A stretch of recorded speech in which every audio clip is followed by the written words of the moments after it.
Movie की शुरुआत में हम देखते हैं कि विनायक नाम का एक आदमी अपने बेटे पांडुरंग को पूर्ति की देवी की कहानी सुना रहा होता है। पूर्ति की देवी जो सोने का प्रतीक और पृथ्वी देवी की कोख है। जब ब्रह्मांड की शुरुआत हुई तो देवी ने इसी कोख से 16 करोड़ देवी देवता को जन्म दिया, पर देवी को सबसे ज्यादा प्यार था अपनी पहली संतान से, हस्तर से। पर आज किसी भी देव पुराण वेद में खोजो तो उसका नाम नहीं मिलेगा, क्योंकि उसे देवी का सारा सोना और अनाज धन को पाना था। सोना तो उसने जबरदस्ती उठा लिया, पर जैसे ही वह अनाज की तरफ भागा तो बाकी जो भी देवी देवता थे उन्होंने उसे हस्तर पर हमला करना शुरू कर दिया। देवताओं के हर वार से वह तीनकों में बिखरता और टूटता चला गया। इसके पहले कि वह ब्रह्मांड की धूल में मिट जाता, देवी ने उसकी जिंदगी बचा ली। पर जिंदगी बचाने की एक शर्त थी। शर्त यह थी कि उसे कोई भी नहीं पूजा करेंगे और उसका नाम हमेशा के लिए इस ब्रह्मांड से भुला दिया जाएगा। मिंटी कई योग जन्म बीत गए और हस्तर अपनी माँ की कोख में आराम से सोया रहा। पर एक दिन कुछ मनुष्य ने किसी जमाने में उसे याद किया और उसके नाम का मंदिर भी बना दिया। कहते हैं उसे दिन से ही देवी और देवताओं का क्रोध उसे गांव तुम्बाड़ पर बरस रहा है। अब साल 1918 हम देख पाते हैं विनायक की माँ को, जो कि एक सेठ अमीर आदमी की नौकर है। यह आदमी को सब सरकार कहकर पुकारते थे और विनायक की माँ उसकी कामुक इच्छाओं की भी पूर्ति करती थी। वह यह सोचती थी कि उसके बदले वह उसे सोने की सिक्के देंगे जो हस्तर की मूर्ति पर रखा था। पर सरकार का कहना था ऐसे नहीं मिलेगा, उसे कमाना पड़ता है। उधर घर पर विनायक और उसका भाई सदाशिव परेशान था कि माँ नहीं है तो दादी को खाना कौन खिलाएगा। विनायक दादी के लिए खाना बनाता है, लेकिन खुद देने जाने के बजाय सदाशिव को भेजता है। सदाशिव दरवाजे के बाहर पहुँचता ही है, देखता है कि माँ आ गई है और दोनों पर चिल्लाती है क्योंकि वह खाना बनाती है और दादी के कमरे में जाती है। और यहाँ हम देख पाते हैं कि दादी जो है वह आम इंसानों की तरह नहीं है, बल्कि वह एक शैतान या भूत की तरह दिखती है। शरीर पूरी तरीके से सड़ चुका रहता है और ऐसा लगता है मन कि वह बहुत सालों से जिंदा है और ऐसे ही एक कमरे में पड़ी है। इसलिए दादी को लेकर सबके मन में बहुत डर था, क्योंकि दादी बहुत ही डरावनी थी और उसके पास जाने से सभी लोग डरते थे। दादी को हर वक्त यह परिवार सुला के ही रखता था। विनायक और माँ की बातों से हमें पता चलता है कि विनायक को भी वह सोने के सिक्के चाहिए और सरकार जो है वह उनके पिताजी हैं। और विनायक और सदाशिव सरकार के नाजायज बेटे थे और वह बूढ़ी दादी सरकार की ही दादी है और दादी का ख्याल रखने की जिम्मेदारी भी सरकार ने ही इनको दी है, क्योंकि कोई भी और उनका ख्याल रखने को तैयार नहीं था। दादी अचानक से जाग उठी है और अजीब सी डरावनी आवाज से कहती है,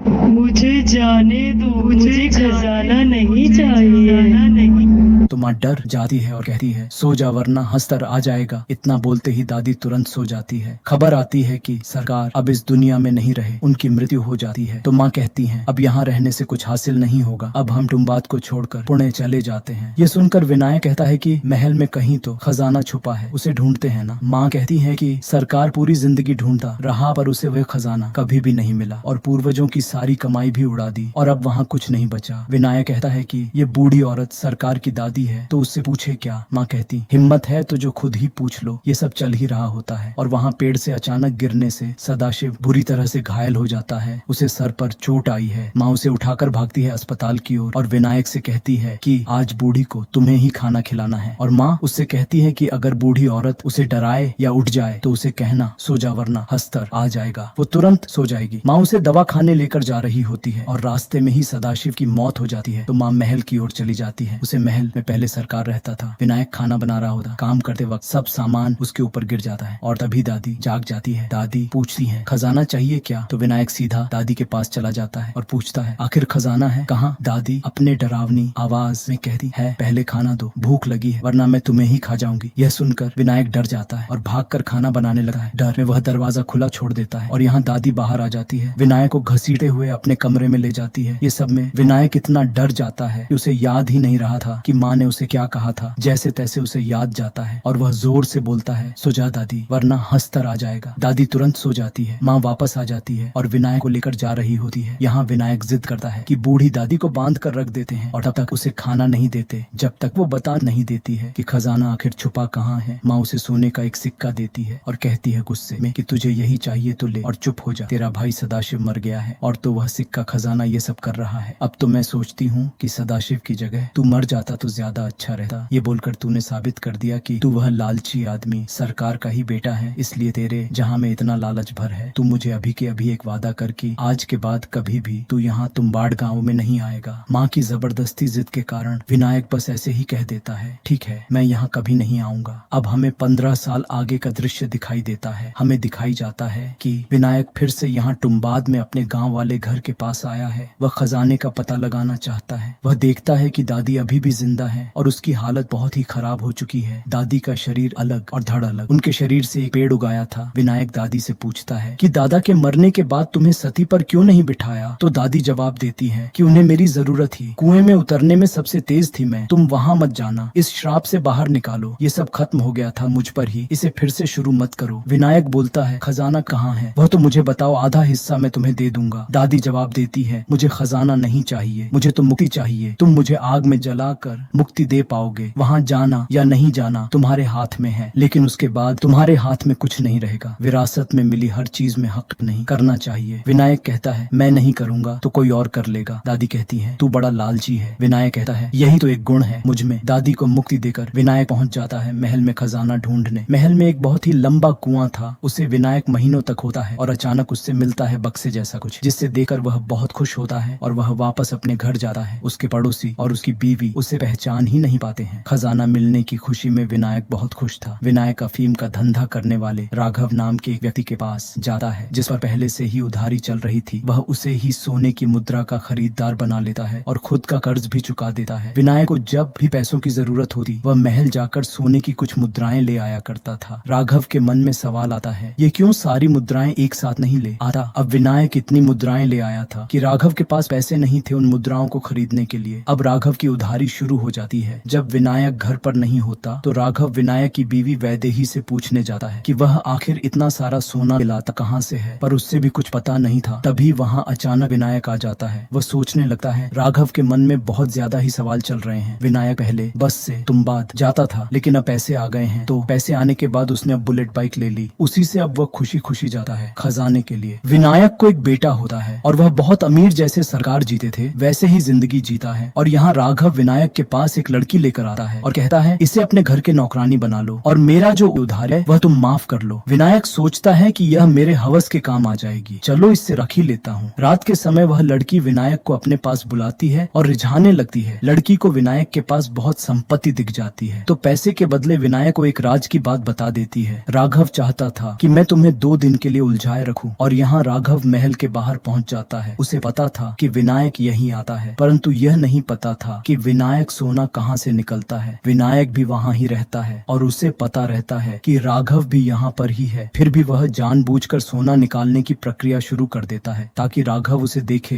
राघव देख पाता है कि विनायक कुएं के अंदर उतरा और सोने के बहुत सारे सिक्के लेकर बाहर निकला। उसे ऐसा लगता है कि ये तो बड़ा आसान है। विनायक के जाने के बाद राघव कुएं में उतरकर सुरंग के जरिए उस बक्से तक पहुंच जाता है। उस बक्से को खोलता है तो उसमें देखा है कि वहाँ सोना नहीं था, बल्कि एक सुरंग है जिसमें एक रस्सी है और वह नीचे तक जाती है। रस्सी से वह भी नीचे चला जाता है और यहाँ विनायक घर नहीं जाता, वह वहाँ ही रुकर आटे की गुड़िया बनाता है। राघव अंदर कूदता है तो उसे पता लगता है कि वह कोई तो जिंदा चीज के अंदर है। उसे अंदर सब कुछ जिंदा दिखाई देता है। वहाँ उसे पीतल का डब्बा दिखाई देता है तो वह उसे घिसने लगता है। उसे लगता है कि इसमें से जिन निकलेगा। जब कुछ नहीं निकलता तो डब्बे को खोल देता है। उसमें एक आटे की गुड़िया रखी हुई थी जिसको विनायक ने बनाया था। राघव आटे की गुड़िया को हाथ में लेकर सोचता है कि गुड़िया यहाँ क्या कर रही है, गुड़िया का यहाँ क्या काम। पीछे से तभी कोई शैतान जैसा प्राणी राघव पर हमला कर देता है। कुछ देर बाद विनायक भी नीचे आता है और देख पाता है कि राघव दीवार पर लिपट चुका है। उसका शरीर अजीब तरह से पिघल रहा है। विनायक कहता है, सो जा राघव, वरना हस्टर आ जाएगा। तो राघव सो जाता है, मतलब वह भी अब श्रापित हो गया दादी की तरह। विनायक आटे से अपने चारों तरफ गोल चक्र बना देता है और आटे की गुड़िया निकालता है। गुड़िया देकर शैतान प्राणी वापस आ जाता है उसे खाने के लिए। यह शैतान ही हस्टर है और वह आटे के गोले के अंदर नहीं आ सकता। विनायक आटे की गुड़िया को दूर फेंक देता है तो हस्टर उसे खाने में लग जाता है। विनायक चुके से उसके पीछे जो पोटली बंधी हुई रहती है उसे खोलना रहता है। उस पोटली में से बहुत सारे सोने के सिक्के निकलते हैं। विनायक से जितने सिक्के होते हैं उतने सिक्के वह उठा लेता है और रस्सी से ऊपर जाने से पहले राघव को आग से जला देता है ताकि राघव भी ऐसे दादी के जैसे तड़पे ना। आटे की गुड़िया को खाने के बाद हस्टर भागता है विनायक की तरफ उसे पकड़ने के लिए, लेकिन विनायक तेजी से ऊपर चढ़ जाता है और वह बक्सा बंद कर देता है। इस तरह से अपनी जान पर खेलकर विनायक सोने के सिक्के लाता था। अपने समय पर दादी भी ऐसे ही करती थी, लेकिन हस्टर ने उन्हें छू लिया तो वह भी शैतान जैसी बन गई। इसलिए उन्हें पता था कि खजाना कहाँ है, लेकिन उसे पाने का तरीका ऐसा जोखिम भरा होगा यह कोई भी सोच नहीं पाएगा। इसी वजह से दादी विनायक को बार बार कह रही थी कि वहाँ मत जाना, वहाँ मत जाना, क्योंकि वह जो जी रही थी वह नहीं चाहती थी कि कोई और भी ऐसे तड़प कर जिए। यह वैद्य ही समझ जाती है कि वह औरत उसके पति को रिझाती है तो वह उसे घर से बाहर निकाल देती है। कहानी अब 14 साल आगे बढ़ती है और अब विनायक रस्सी से उतरने में असमर्थ हो गया है। उसका बेटा पांडुरंग बड़ा होता रहता है और वह अभ्यास करता है सोने के सिक्के चुराकर रस्सी चढ़ने का। विनायक ने ही यह अभ्यास शुरू करता है ताकि वह उसकी जगह ले सके। पांडुरंग को पोलियो था, यह उसकी समस्या थी। बेटे के अलावा उसकी 2 बेटियां भी थीं, लेकिन वह बहुत छोटी थी। विनायक ने उस लड़की को अभी भी अपने घर रखा था अपने मनोरंजन के लिए। उसकी बीवी वेदेही कुछ बोल नहीं पाती थी लालच के मारे। अब वक्त के साथ पैसे भी कम होते रहते हैं। विनायक मजबूरी में पांडुरंग को वहां ले जाने के लिए तैयार हो जाता है। रास्ते में पांडुरंग अपने पापा से पूछता है वहां ऐसा क्या है। विनायक जवाब देता है कि अगर ऐसा देवता हो कि जो तुम्हें छुए और तुम अमर हो जाए, तुम्हें पता हो कि वह बड़ा सा खजाना कहाँ है, तुम्हें 2 ही काम हो, सोना और खाना, तो तुम ऐसी जिंदगी चाहेगा। पांडुरंग जवाब में बोलता है ऐसा कौन नहीं चाहेगा पापा। विनायक जवाब देता है कि वरदान नहीं, बहुत ही भयंकर श्राप है। विनायक जिसके अंदर जाता था वह देवी की कोख थी और उस कोख में रहता था हस्टर। उस हस्टर ने सोने पर कब्जा कर दिया था पर अनाज पर नहीं कर पाया था, इसलिए वह बहुत सालों से भूखा था। आटे की गुड़िया मिलते ही वह इस पर टूट पड़ता था। वह आटे के बने गोले में नहीं आ पाता था क्योंकि वह अनाज पहले नहीं चुरा पाया था। यही कारण है कि उसे आटे से डर लगता है और आटे ये की भूख भी है। विनायक अभ्यास के लिए उसे देवी की कोख में ले जाता है। पांडुरंग पूछता है कि हस्टर कब आएगा। विनायक जवाब देता है कि जब आटे की गुड़िया लाते हैं तभी वह आता है। पांडुरंग अपनी जेब से आटे की गुड़िया निकलता है और डर के कहता है कि मैं तो ले आया। आटे की गुड़िया को देखते ही हस्टर तुरंत आ जाता है। वह दोनों भाग खड़े होते हैं। पांडुरंग मौका देखकर इतने खतरे में भी 2-5 सिक्के चुराने में कामयाब हो जाता है। विनायक उसे डांटता है और कहता है कि जब मना किया था तो वह आटे की गुड़िया लेकर क्यों आया। फिर शांत होने के बाद जो सीखे रहता है वह उसे अपने पास ही रखता है और एक सीखा पांडुरंग को दे देता है उसके पहले इनाम के लिए। अब इससे हमें यह समझ आता है कि पांडुरंग भी अपने पिता जैसा ही लालची आदमी है, क्योंकि इसे अपने जान से भी ज्यादा वह सिक्के लगे थे जिस पर वह टूट पड़ा था, या फिर वह अपने पिताजी को खुश करना चाहता था इसलिए उसने इतना बड़ा जोखिम ले लिया। यहाँ देश को आजादी मिल जाती है और भारत सरकार के अंदर में सब कुछ आने वाला था, उनका महल भी। विनायक को यह बात सताती है कि अगर सब कुछ भारत सरकार का हो गया तो वह महल में कैसे जाएगा, क्योंकि उसके पास कोई भी कागज पत्र नहीं था जिसे यह साबित कर सके कि वह महल उसका है, और पैसा भी अब इतने नहीं बच्चे की सारी उम्र कट सके। पांडुरंग एक सुझाव देता है कि क्यों ना हम हस्टर की पूरी पोटली चुरा ले। हम बहुत सारे आटे की गुड़िया बनाकर लेकर जाते हैं, वह एक खाएगा, फिर हम दूसरी फेंकेंगे, दूसरे खाएगा तो तीसरी फेंकेंगे। विनायक को यह आइडिया सही लगता है। फिर वो दोनों बहुत सारे आटे की गुड़िया बनाते हैं और पहुंच जाते हैं देवी की कोख में। उन्होंने जो सोचा था वह सोच तो सही थी, पर जो होता है वह कोई सोच भी नहीं पाता। पांडुरंग और विनायक को अंदाजा भी नहीं था कि आगे उनके साथ क्या होने वाला है। वह सारी गुड़िया निकाल लेते हैं हस्टर को खिलाने के लिए, लेकिन वह एक नहीं बहुत सारे हस्टर आ जाते हैं। जितने गुड़िया उतने हस्टर, दोनों जन डर जाते हैं। उन्हें कुछ भी समझ नहीं आता कि अब क्या करें, क्योंकि इस मुसीबत के लिए तो वह तैयारी ही नहीं थे। पांडुरंग 1-2 गुड़िया फेंकता है तो सभी हस्टर आपस में लड़ने लगते हैं उसे खाने के लिए। वे लड़ते लड़ते आटे के गोले के चक्र में गिरने से तुरंत भस्म हो जाते हैं। अब विनायक सोचता है कि अब एक ही रास्ता बचा है। वह सारी गुड़ियाओं को अपने शरीर पर बांध लेता है और रस्सी से ऊपर चढ़ने लगता है ताकि सारे हस्टर उसके पीछे लग जाए और पांडुरंग को भागने का मौका मिल जाए। विनायक ने बक्सर के चारों तरफ आटे का गोल चक्र बनाया था ताकि कोई भी हस्टर बाहर ना आए, और अगर बाहर आए तो वह मर जाए। विनायक रस्सी से बाहर आ जाता है तो सारे हस्टर भी उसके पीछे बाहर आ जाते हैं और आटे के चक्र के वजह से सभी हस्टर मारे जाते हैं। पांडुरंग जब बाहर आता है तो देखता है कि उसके पिता बाहर ही पड़े हैं। पांडुरंग अपने पिताजी के पास जाता है तो देखता है कि अब वह भी श्रापित हो गए हैं और शैतान जैसे दिख रहे हैं। अस्तर का श्राप श्राप अब उन्हें भी लग चुका है। विनायक पोटली चुराने में कामयाब हो गया था और वह पोटली पांडुरंग को दे रहा होता है, लेकिन पांडुरंग उसे पोटली को नहीं लेता। उसे पता चल जाता है कि ज्यादा लालच का फल क्या हो जाता है। पांडुरंग अपने पिताजी को मुक्ति देने के लिए उन्हें जला देता है। जलते हुए भी विनायक के चेहरे पर मुस्कुराहट थी, क्योंकि पांडुरंग ने पोटली को न लेते हुए पुरखों से यह लालच का यह चुराव हुए और श्राप तोड़ दिया होता है। वह उसके जैसा लालची नहीं हुआ। इसी बात की खुशी विनायक को हो रही थी। पांडुरंग कहता है, सो जा वरना हस्टर राजा आएगा, और विनायक सो जाता है। यहाँ से जाने से पहले पांडुरंग उसे महल का दरवाजा बंद कर देता है ताकि और कोई अंदर न जा सके, और यह मूवी समाप्त हो जाती है।